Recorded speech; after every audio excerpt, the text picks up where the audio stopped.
What is up, Sooner Nation? Welcome back to Sooner Surge. Double trouble for some more Sooner sports talk tonight. Good evening, everybody. Monty, how you doing? From Tennessee, Grey God, Teresa, how's everybody doing? 405 boy, we can go through here. Ron, good evening, guys and gals. A good Tuesday, Hunter. How you doing tonight? Good, man. Another day closer to football season. It just Yeah, keeps seeming like it's right around the corner. You got the kickoff windows announced today for the entirety of the SEC, so it's almost football time in Oklahoma. that's right. We're going to get to that schedule window and talk about that in a minute. Mark, don't get me started because I actually will talk pickleball with you if you want to. I do love me some pickleball. Love playing pickleball. Message 5 minute mark over and under on Eric. Oh gosh, here we go. Hey, here's what we're going to talk about first, and what I'd like to talk about first is a few different things. One of them being the schedule release, the time windows that were released today for Oklahoma. It's so nice that we already have that as fans, that we already know at least a window of when those games will be. And Hunter, we're going to look at it. I mean, we kind of break it down by week on those games, but some good options for Oklahoma fans, especially for home games, I think, when you look at Tennessee and Bama to maybe get primetime games those nights, Hunter. Yeah, Tennessee in particular. I mean, if you look at that week of the flex games, you have Arkansas at Auburn, UCLA at LSU, Missouri or Vanderbilt at Missouri, excuse me, then Tennessee at Oklahoma. So, I mean, of those four matchups, that looks like the one that would be most likely to get the 6:30 on ABC Central Time, of course, or if not that, 7 o'clock on ESPN. Well, and everybody remember the 6:30 game on ABC with Herb Street and Fowler. The SEC was never really a part of that. They were never really in that game until this year coming up. So that's a window they've never really had, right, Hunter? So I think it's going to be interesting to see how many times those are going to be SEC games. It's going to be a lot. I think they've had it occasionally. It just wasn't Very seldomly because that often 2:30 because game on yeah, C. that 2:30 was that primetime slot, or 3:30 Eastern time was that Yeah, primetime spot for SEC on CBS. and they did get every once in a while. I mean, I think I remember Alabama, LSU once or twice. I mean, they've gotten it. It's just not as much as I think it's going to be this year. Monty, appreciate that.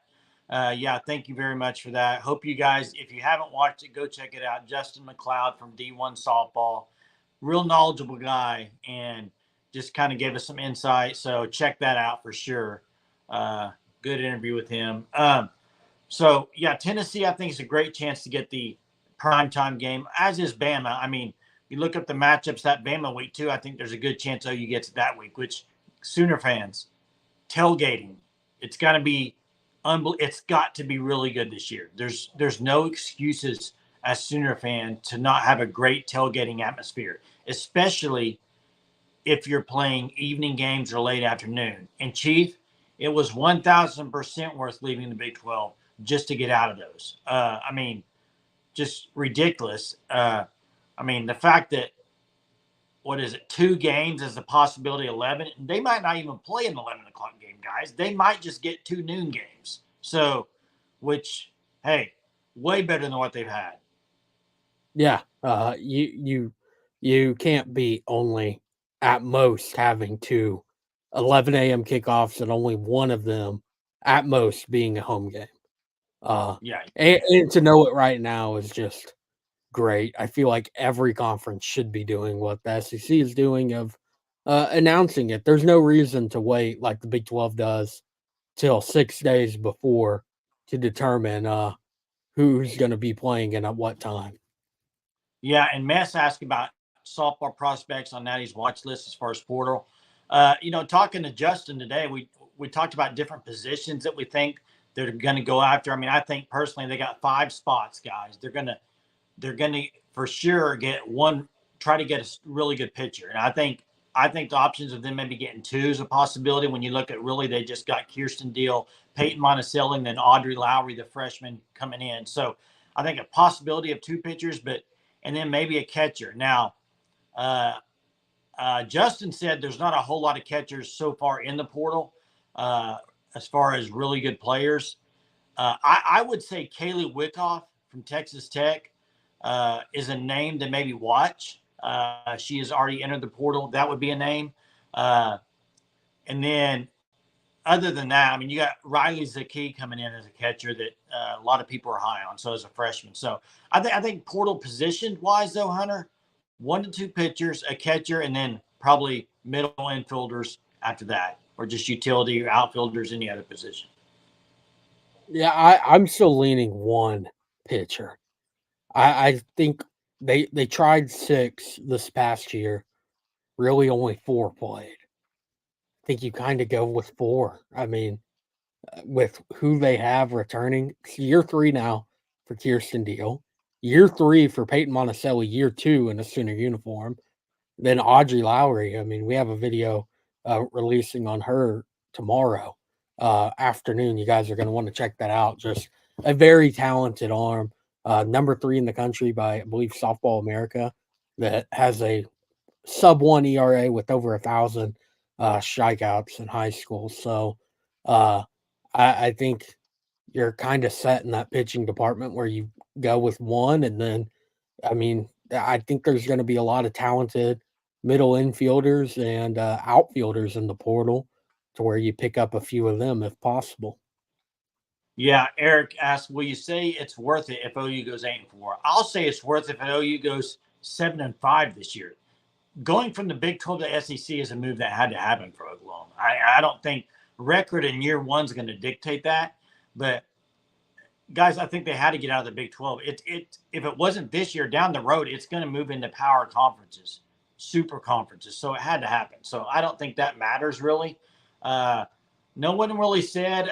It's just maybe that the fact that Justin mentioned today, the fact that she wasn't starting early on, and maybe she didn't want to deal with that again next year. She wanted a new start somewhere else. Hey, what was I going to say? There was a comment I was going to say. Yeah, that's right. A lot of 11 kickoffs. I can't find the comment. Cracker Max says SEC will amp up recruiting to another level. It will. It already has, some guys. I mean, I think there's a lot of people that, and I'm one of them that thinks without the SEC this year, there's guys from 2024 and 2023 class you probably don't get. So I think it's already affected recruiting. And I want to talk about, especially on the defensive line. Oklahoma does not land the guys that they did on the power line last year if they're staying in the Big 12. That they don't go and get the 4 that they, or 5 that they got there. At max, they probably get 2. Yeah, and I don't know about rumors, Ron. I'm not sure on that, so I don't know. But I don't know if anybody, Hunter, we were talking about this earlier. Paul Feinbaum had something today that was said in an article, and he said program brand is more important than head coaches in the new era of college football. Agree or disagree, guys, and everyone on the chat? Do you agree with that? Program brand is more important than head coaches in the new era of college football. For me, I think NIL. I mean, it depends. That's kind of brand. No, I don't consider that brand. I think that's a separate deal. I consider brand as the logo, the culture, the traditions of the university. But the brand is going to have a lot of NIL. Well, probably so, but I mean, Colorado, do you think they're a great brand? Look at their NIL because their coach. They're not a great brand. Well, exactly, but look at their NIL situation because of who their coach is. I don't think their NIL is that great, Hunter. I mean, it has to be good for the guys that they're landing. Has to be. I don't think it's that great. They're only paying probably a certain percentage of their players, Hunter. They're not playing the whole team. Look at the big names that they have. You do not land those guys without a good NIL. Some of them already left, Hunter. I Hunter already understand left. that, but who? Why did he leave if he's so much getting paid? Who? Who Hunter. left? No, not sorry. What? The cornerback, Travis Hunter is McLean. still there. Shador McLean. Sanders is Sorry. still there. I mean, they landed McLean. Jordan Keaton, a 5-star offensive tackle this I'm past talking year. about Mizzou's McLean. another. Hey, Matt's saying Mizzou. I mean, that's another program. I wouldn't say their brand is great. They might have a pretty good coach. Not And really they're not going sold to win on anything, Hunter. Drinkwitz, but Hunter, look at they're the not going to money win. they're throwing. They might, Jay. They might make the playoffs this year. They won't. They won't. Oh, they might. And you know what? You know what? You know what I think about Missouri? I don't think just NIL can sustain you. Brand can sustain you for years. NIL cannot sustain you for years. I Missouri cannot continue on the NIL path they're on. I don't think. I think brand can. NIL cannot. So what about Ole Miss, Jay? Can they continue on the NIL path that they're on? They can continue on the NIL path. I don't think NIL just automatically means wins though. I think brand's more important than NIL. Personally, I think brand's more important than NIL. Eric says I don't NIL can sustain Oregon. Walmart money, Missouri. Yeah, I have I seen don't Missouri.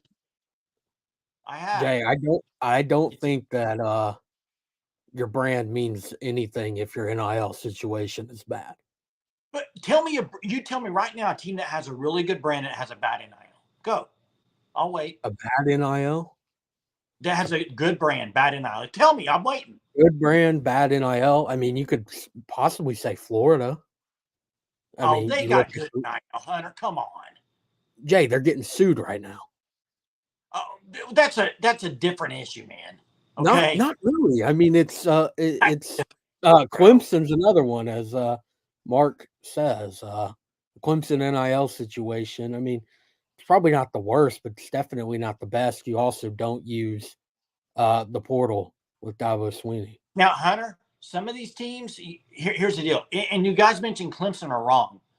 Okay, that's wrong because just because you're mentioning Clemson because maybe they're not paying play, that doesn't. I don't think it's bad in IO. Maybe it's bad use of what they have.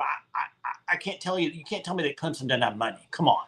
I don't think. Now, if you want to say that Dabo Sweeney's not going after guys because he doesn't want to pay them, that's different. But don't tell me they don't have money. They definitely have money. I think that's wrong to say they don't have NIL. I don't think Dabo Sweeney's the answer there. I don't think Dabo Sweeney has changed with the game. He has not. Portal wise, NIL wise, I think that's the issue there. I mean, that's just my opinion. Brand culture will get you that new BMW, as Ron says. I think you could also throw a team with the brand and not good NIL as Penn State. That's right. And Mark has a good point. Difference between bad NIL and broke NIL. Clemson is bad, is what he says.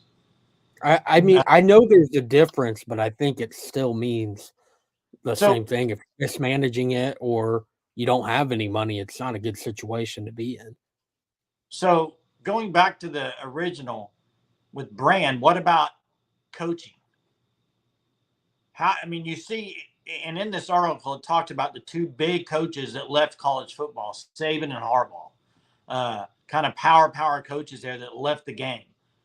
So can a coach go take over Michigan and just take him a natty?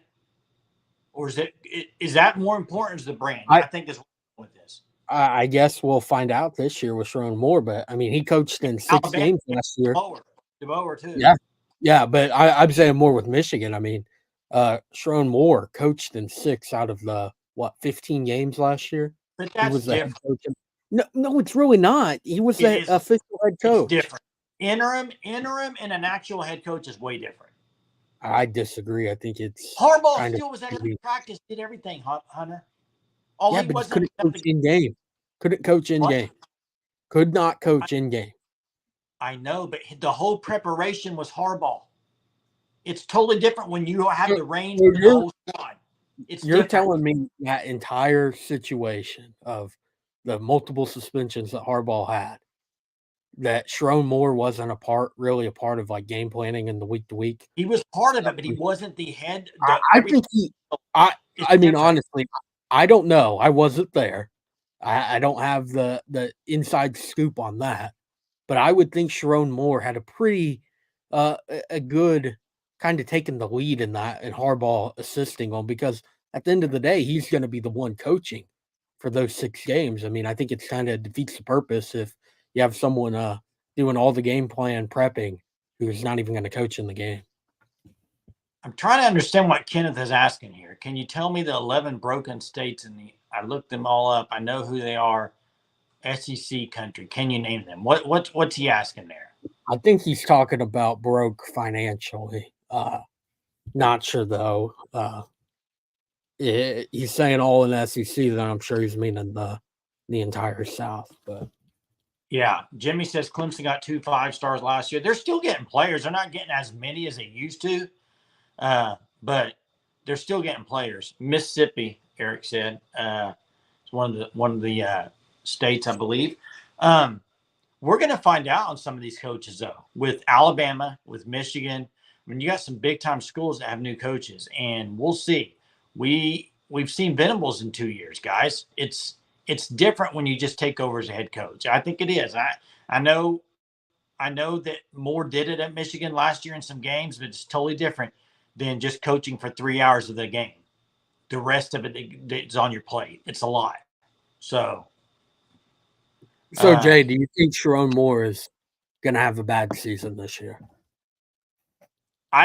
What is bad, Hunter? Tell me what bad is. How many losses? 4 losses in the regular season. I don't have that schedule in front of me, but I don't think they're going to be. They're not going to be in the playoff. They're not going to be in the playoff. If that's what you're asking. Do you think so?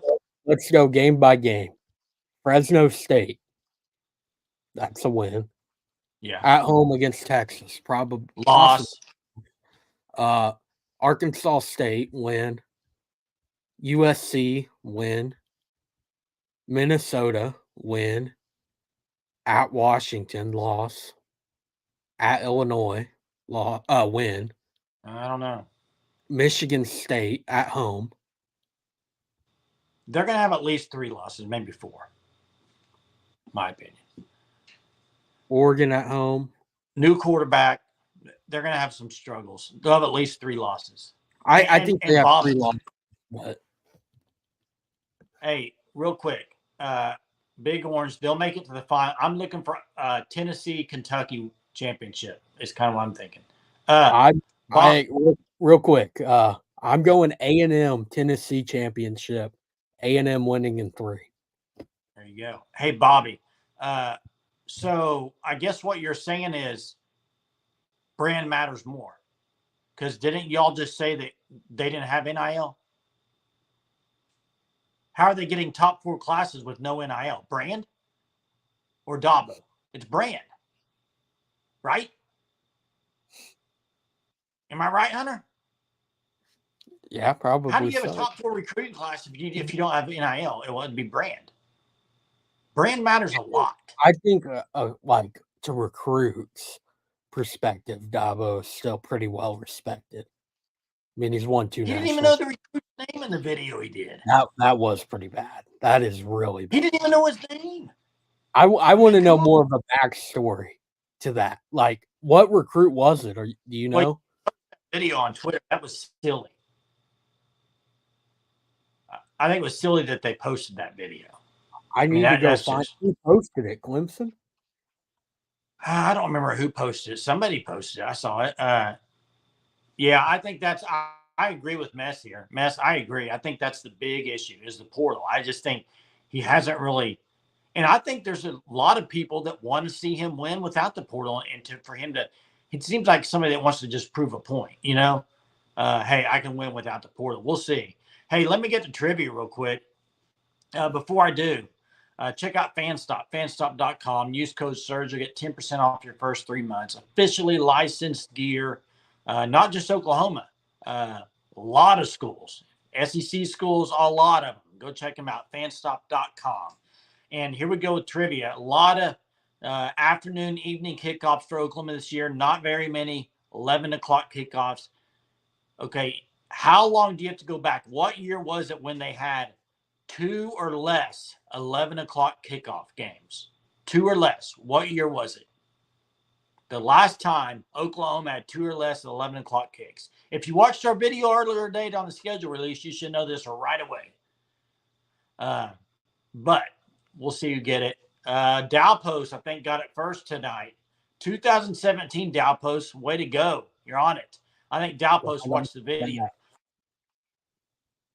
Yeah, that's right, Mess. You're right on that. What's up, Keelan? How you doing tonight? Hope you're doing good. Yeah, Dow Post with the win tonight. Good job, Dow Post. What do you think? Clemson has to have a good year this year for Dabo. I mean, because their schedule's not that hard. They have to. I mean, they have to at the minimum. He's going to be in trouble. Throws out of what? 8-4. Yeah, I mean, probably. And I'm so. not saying they're going to fire him, but he'll have a hot seat.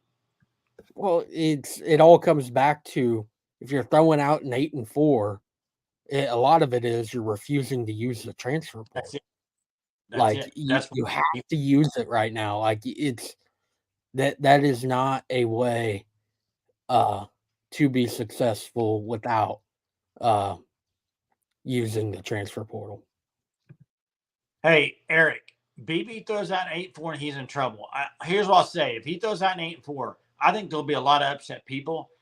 He's not in trouble for losing his job this year. Now, I think that makes his seat really hot the next year, though. They're not getting rid of him for. I don't think 8-4 makes the seat really hot, and it also depends on who the 4 losses are to.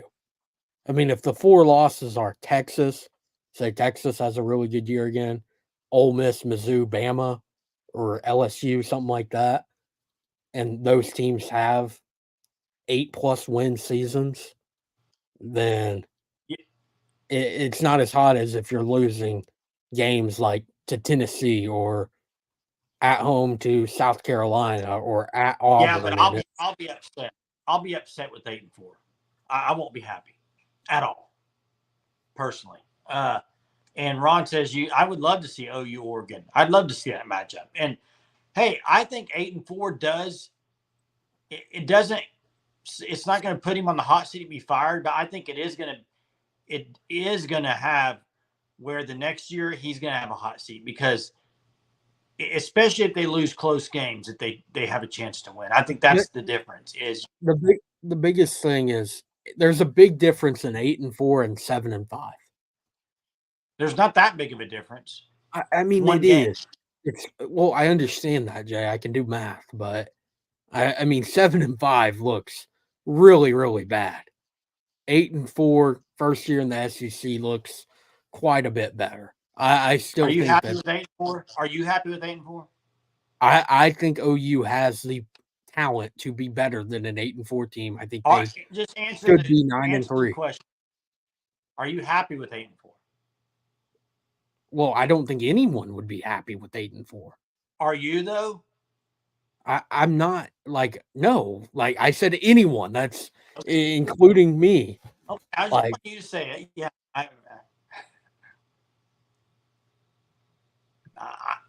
I think you're right. I think most people would not be. Although there will be a good portion, I think, that would be okay with it. I just think a lot of people want 9-3 or better. I don't think so either, Ron. They're not going to fire BV. I do think his seat will get warmer because here's the thing.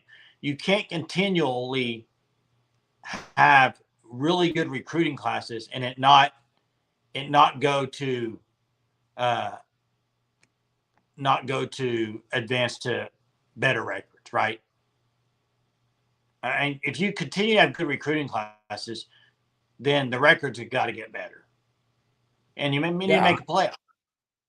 I mean, it's now what, 4 straight top 10 classes. They just landed the best defensive line class they've pretty much ever landed in the modern recruiting era. You look at who they are returning defensively, like they got to be better than 8-4. Yeah, Porter Moser is still here. BB is fine. As Grey God says. I get the point behind that, but I think it's a little bit different in basketball compared to football. Like it's bad right now for basketball, but football, I mean, OU is a blue blood. I mean, winning is the absolute standard. Yeah, Jimmy, I'm gonna have to disagree here. It missing a bowl game for 3 years? No. Are you saying BB would have to miss a bowl game for 3 years to get fired?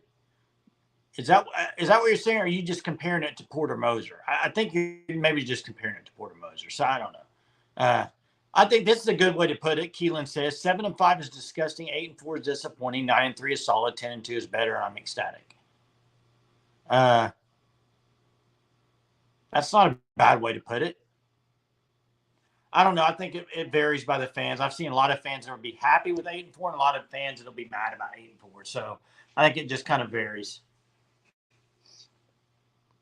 Bobby says 7-5 or worse 2 years in a row. I would want. Yeah, I think 7-5 back-to-back years would would not work out. That would be bad. With what they have coming in this year and next year, if you could throw 2 7-5s, I don't think anybody would be happy with that. Agree? Yeah, that would be like Bobby says. I mean, I think that would be the final straw. Like if you look, okay, first year it was 6-7, 10-3, then 7-5, 7-5. That's a very tough situation to be in. Yeah, that wouldn't be good. Yeah, and I think a lot of people agree with that. Whoever put that in the chat. So, on the schedule, don't you think the South Carolina game is going to be 11? I know it's 11 and noon's the window. I think it'll be early. I think it'll be the first. I think only 11 o'clock kick they have. I don't know. I was surprised. I could see that South Carolina game being a noon just to give OU a not 11 o'clock home game.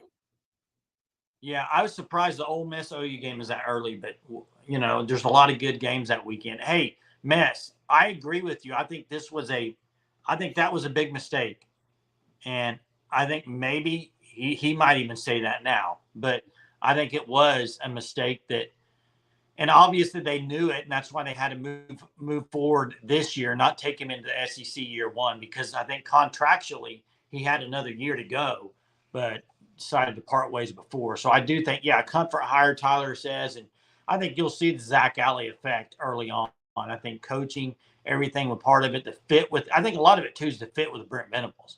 I think that's where you really get a good thing with Zach Alley, really good fit, challenging him on stuff. I think it'll be good. Hey, listen to this, Hunter.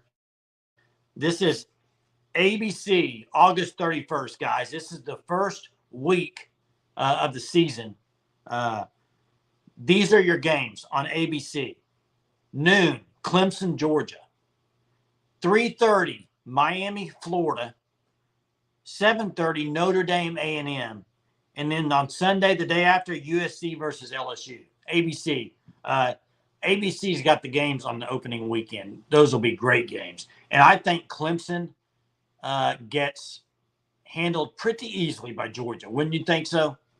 Yeah, I think it's probably a 30-point win for Georgia. I don't know about 30, but it's a couple touchdowns. Georgia plays so well those opening weekends. That Mercedes-Benz Stadium in Atlanta. I mean, was it last year that they played Oregon? Was that the year before where they won by like 46 or something like that? 2 years ago. 2 years ago. I mean, they beat them down. Like it was an old-fashioned butt whooping. Like they just stomped them that game. I think Georgia, I mean, how their season ended last year of losing the SEC championship, missing the playoff. They beat Florida State by 60. I think they just keep that momentum rolling and get a big time win opening weekend and get prepared for SEC play after that. Yeah, you're right, Greg. God, Levy, they had a top 5 offense, and a lot of people did not like Levy. You're right on that. I agree. Uh, I I do think Levy's issue was not the offense per se. It was his. I think somebody said on here situational play calling. I think that's really where it got him in trouble. I think Levy had a really good offense. I think OU had a good offense, but there was times when you just needed something and they just didn't come through. I can't even pinpoint what it was. It was always something else. It seemed like, uh, but and he did get Jackson Arnold, guys. So and Sperry came here a lot. I mean, he was getting Sperry early, so there's that. I mean, I think Levy's a good offensive guy. I just think there were some things that he just couldn't get past, and it kind of bit him. So in some big games, I mean, you look at Kansas, other games, it just bit him. So yeah, can't lose to KU, Matt. You're right. Hey, we're about 30 minutes. Hey, listen, Jeremy will be back tomorrow. Hopefully, we'll see if there's some portal happenings. I think, Patty Gassel will have those Go Boomer tweets coming pretty soon. You got some recruiting you talked about. I wish we could have talked about a little bit tonight, some of the visits some guys they have coming in. Very important month of June for recruiting for Oklahoma to stay where they're at or even climb a little bit higher as other teams start to get more players. So, hey, once again, thank y'all so much for joining us. Really appreciate it. We will talk to y'all tomorrow. Boomer.